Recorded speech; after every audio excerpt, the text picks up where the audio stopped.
আসসালামু আলাইকুম। তো চলে আসছি আরেকটা নতুন রেসিপি নিয়ে। তো জানি না আপনারা এটা খেয়েছেন কি না, অনেকে অনেকভাবে এটা খেয়ে থাকে। তো আমরা এটা খাই, ভালো লাগে।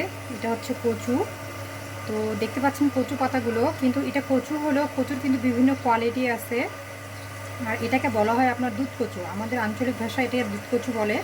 এটার পাতাটা কিন্তু খেয়াল করতে পারেন একটু দানা দানা বেশি আর মোটা। আর এই কচুটা কিন্তু আপনার খেলে গলায় বা হাতে একদম ধরে না, শুধু ধোয়ার সময় হালকা একটু কুটকুট করে, রান্নার পর এটা সম্পূর্ণ কিন্তু আপনার একদম কোনো কিছু থাকে না। আর এটা কিন্তু কচুটা এই সাইজের মোটা হয়। তো এটাকে আমরা ভালোভাবে কেটে নিচ্ছি এবং এভাবে স্লাইস করে কেটে নিচ্ছি। রান্নাটা দেখতে সুন্দর লাগবে, খেতেও ভালো লাগবে। তো আমি কী কী দিচ্ছি দেখতে থাকুন। এখানে আমি আজকে ডাল দিয়ে রান্না করব। এটা কচু কিন্তু ডাল দিয়ে রান্না করা যায়, বা এটা ভাজিও খাওয়া যায়, হ্যাঁ, মাছ দিয়েও খাওয়া যায়। আপনারা যে যেভাবে পারেন সে সেভাবে খেতে পারেন, যার যেটা ইচ্ছা। তো আমাকে ডাল দিয়ে এটা বেশি ভালো লাগে, আমার ছেলেরাও এটা এইভাবেই খায়। তো আমি কী কী দিচ্ছি চলুন দেখা যাক।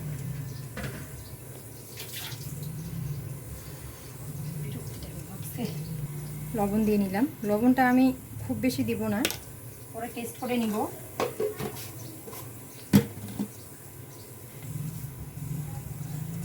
শুকনো মরিচের গুঁড়া, এটা সব জায়গায় চলে। ঝালটা একটু দিব, খেতে ভালো লাগবে।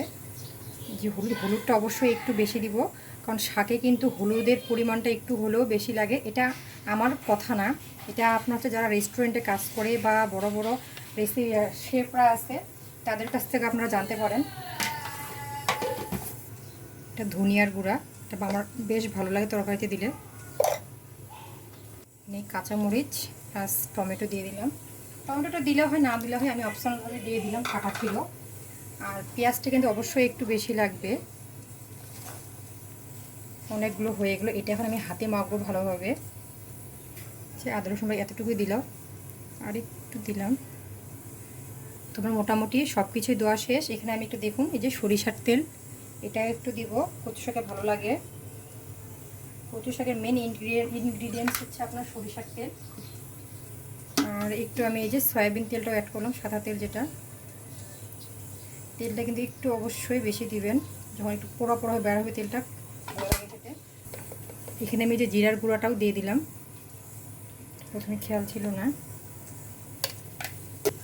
তো এই তো আমি এখানে এটা বেশ ভালোভাবে মাখবো। আমি অনেক বড় কড়াইতে দিচ্ছি, তারপরেও কিন্তু বেশি হয়ে গেছে। এটা বেশি হয় নাই, কিন্তু এটা যখন আমি রান্না করব তখন দেখবেন যে এটা একদমই অল্প পরিমাণে হয়ে গেছে। এটা হাতে মাখা খেতে এত ভালো লাগে।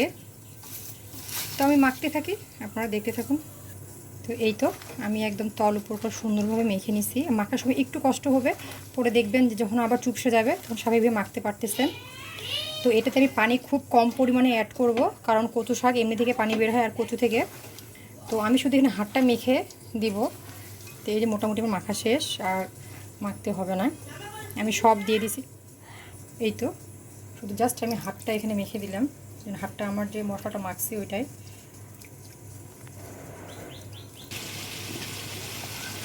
তো এই তো দেখুন এটা বরফ চলে আসছে এবং পানিও বেরিয়েছে।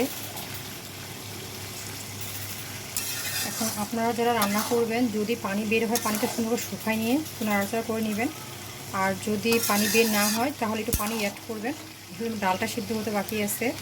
যদি মনে হয় যে পানি শুকায় গেছে, ডাল সিদ্ধ হয় না, তখন আমি একটু পানি অ্যাড করব, না হলে না। আর গ্যাসটা কমাই দিচ্ছি, আস্তে আস্তে হবে। তো এই তো আমার রান্না রেডি, দেখুন আমি নেড়ে চেড়ে নিচ্ছি, একদম মাখা মাখা হয়ে আসছে। আর দেখুন তরকারি কিন্তু নামানোর পরে ঝোলটা আরেকটু শুকিয়ে যায়। এখন লবণটাও টেস্ট করে নিচ্ছি, সব কিছু ঠিক আছে।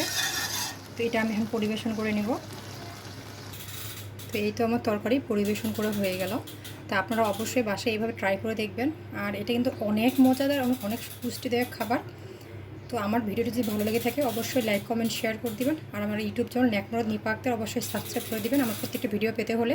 তো ধন্যবাদ, আজকের মতো এখানেই।